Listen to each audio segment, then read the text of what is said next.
بسم اللہ الرحمن الرحیم۔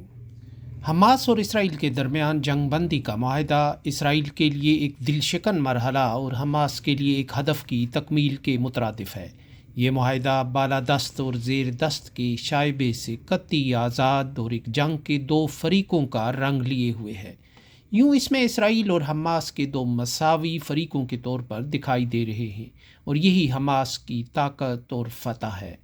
اسرائیل حماس کے ساتھ کسی قسم کی جنگ بندی کا مخالف تھا، کیونکہ وہ اس بار حماس کو تہس نہس کیے بغیر اپنا ہاتھ نہ روکنے کا تہیہ کیے ہوئے تھا، مگر سینکڑوں یرغمالیوں کے رشتہ داروں کے دباؤ اور اس کے نتیجے میں اسرائیل میں پھیلنے والی بے چینی کے خوف اور عالمی قوتوں کی تکرار نے اسرائیل کو یہ کڑوا گھونٹ پینے پر مجبور کر دیا۔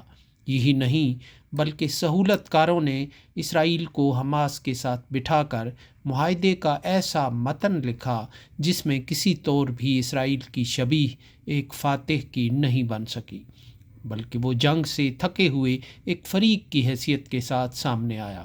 اس معاہدے کے بعد اسرائیل کی ڈیفنس فورسز یعنی مسلح افواج کے سربراہ نے حالات کی ذمہ داری قبول کرتے ہوئے مستعفی ہونے کا اعلان کیا، جسے یرغمالیوں کے رشتہ داروں نے بہترین ابتدا قرار دیتے ہوئے حقائق جاننے کے لیے ایک تحقیقاتی کمیشن کے قیام کا مطالبہ دہرایا۔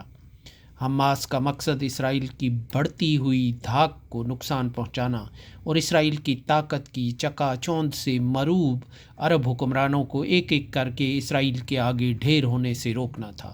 اپنے دو سربراہوں اسماعیل ہانیہ اور یحییٰ سنوار سمیت ہزاروں افراد کی قربانی اور املاک کی تباہی کے بعد وہ اس مقصد میں کامیاب رہے۔ یہی نہیں بلکہ یہ لڑائی خطے اور ہمسائیگی میں ان کے سب سے بااعتماد اتحادی حزب اللہ کے قائد حسن نصر اللہ سے محرومی پر منتج ہوئی۔ اسرائیل کا پہلا مقصد حماس کو کچلنا تھا۔ اس جنون میں وہ اپنے یرغمالیوں کی رہائی اور صحت و سلامتی کے معاملے میں بھی بے نیاز ہو گیا تھا۔ اسرائیل کو یہ پرواہ نہیں رہی کہ وقت گزرنے کے ساتھ ساتھ ان یرغمالیوں کا انجام کیا ہوتا ہے۔ اسرائیل نے اس موقع کو حماس کو کچل ڈالنے کے لیے استعمال کیا، اسی لیے وہ جنگ بندی کی ہر علاقائی اور بین الاقوامی کوشش کو ناکام بناتا چلا گیا۔ جنگ بندی کا مرحلہ آیا تو حماس پوری قوت کے ساتھ میدان میں موجود تھی۔ وہ ایک دبدبے کے ساتھ اسرائیلی یرغمالیوں کو رہا کر رہی تھی۔ اسرائیل کے اخبار یروشلم پوسٹ میں سیتھ جے فریزمین نے اس حوالے سے ایک اہم مضمون لکھا ہے، جس کا عنوان ہے کہ غزہ کی سرنگوں سے حماس کا ابھرنا یہ بتا رہا ہے کہ اس نے غزہ پر اپنا کنٹرول کھویا نہیں۔ اس مضمون سے اندازہ ہوتا ہے کہ اسرائیل حماس کی قوت اور کمر کو توڑنے میں بری طرح ناکام ہوا ہے۔ مضمون نگار لکھتے ہیں کہ حماس غزہ کی سرنگوں اور ملبے سے نمودار ہو رہی ہے، جو یہ بتا رہا ہے کہ 15 ماہ کی لڑائی کے باوجود حماس نے کبھی بھی غزہ پر اپنی گرفت ڈھیلی نہیں کی۔ اگرچہ حماس کو اسرائیلی فوج کی طرف سے پے در پے کئی دھچکے لگے، مگر اس کے باوجود یہ ثابت ہو رہا ہے کہ تنظیم نئی بھرتیاں کرنے کی بھی صلاحیت رکھتی ہے۔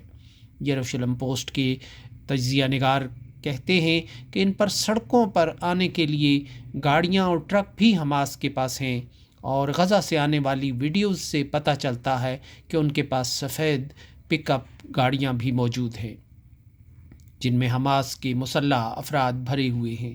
ویڈیوز بتا رہی ہیں کہ ان گاڑیوں کے اوپر کھڑے اور اندر بیٹھے مسلح افراد بڑی تعداد میں ہجوم کی طرف ہاتھ ہلا رہے ہیں۔ اب حماس پولیس کے افراد بھی دوبارہ دکھائی دینے لگے ہیں۔ جنگ کے دوران کچھ علاقوں میں ان کی موجودگی دکھائی نہیں دیتی تھی۔ اسی دوران ریلیف کا کام کرنے والی NGOز شکایت کر رہی تھیں کہ حماس پولیس کی عدم موجودگی کے باعث ان کے لیے امن و امان کا مسئلہ پیدا ہو رہا ہے، اس لیے یہ NGOز حماس پولیس کے ساتھ مل کر کام کرنے کو ترجیح دیتی تھیں۔ مضمون نگار کے مطابق فلسطینی میڈیا قدس نے غزہ سے آنے والی ویڈیوز کو اپنی فتح بنا کر پیش کیا ہے۔ وہ دکھا رہے ہیں کہ سویلین بندوق برداروں کے گرد جشن منا رہے ہیں۔ شہاب میڈیا نے بھی غزہ کی تصویریں دکھا کر جو اسی مقصد اور اسی لمحے کے لیے بنائی گئی معلوم ہوتی ہیں، جن میں ایک شخص سرنگ کے اندر سے نکل رہا ہے۔ شہاب نے ایسی تصویر دکھائی ہے کہ جس میں حماس کے لوگ اسرائیل کے ایک تباہ ہونے والے ٹینک کے اندر سے زخمی اسرائیلی فوج کو نکال رہے ہیں۔ پیغام واضح ہے کہ حماس غزہ کی سرنگوں اور ملبے کے اندر سے ظہور پذیر ہو رہی ہے۔ مارچ 2024 میں واشنگٹن پوسٹ نے اسرائیل کے فوجی ذرائع کے حوالے سے دعویٰ کیا تھا کہ انہوں نے 24 میں سے 20 حماس بٹالینز کو مسمار کر دیا ہے، مگر اس کے ساتھ ہی یہ تسلیم کیا گیا تھا کہ مسمار کرنے کا مطلب تباہ کرنا نہیں ہے۔ ان دعووں کے باوجود حماس بہت جلد ابھر کر سامنے آئی ہے۔ مضمون نگار لکھتے ہیں کہ یہ کسی طور بھی ایسی تنظیم دکھائی نہیں دیتی جو پے در پے کئی دھچکوں کا سامنا کر چکی ہو۔ مضمون نگار کے مطابق اسرائیل حماس کی سرنگوں پر حملوں کا ریکارڈ رکھتا ہے۔ اسی رپورٹ میں کہا گیا ہے کہ اسرائیل نے حماس کی زیر زمین میٹرو اور سرنگوں کو پیس کر رکھ دیا ہے، اور یہ کہ اسرائیل نے حماس کی 100 کلومیٹر سرنگیں تباہ کی ہیں، جبکہ 25 اعلیٰ کمانڈر مار دیے گئے ہیں۔ اس سب کے باوجود حماس غزہ میں اپنی صلاحیتوں کا لوہا منوا کر سامنے آ چکی ہے۔ مضمون نگار لکھتے ہیں کہ حماس اس واپسی کو اپنی بڑی فتح بنا کر پیش کرنا چاہتی ہے۔ وہ ان علاقوں میں کوئی خلا نہیں چھوڑنا چاہتی جہاں اس کی گرفت ڈھیلی ہوئی تھی۔ مضمون نگار کے مطابق اسرائیلی فوج جنگ بندی کے بعد جن علاقوں سے انخلا کرتی ہے، حماس وہاں پہنچ جاتی ہے۔ وہ کسی کو یہ کہنے کا موقع نہیں دینا چاہتی کہ حماس غزہ میں کمزور ہو چکی ہے۔ حماس لوگوں کو اب بھی اس انداز سے متحرک کر سکتی ہے کہ وہ اس کے لیے سڑکوں پر نکل آئیں اور تالیاں بجائیں۔ حماس تعمیر نو سے پہلے میڈیا کو تباہی دکھانا چاہتی ہے۔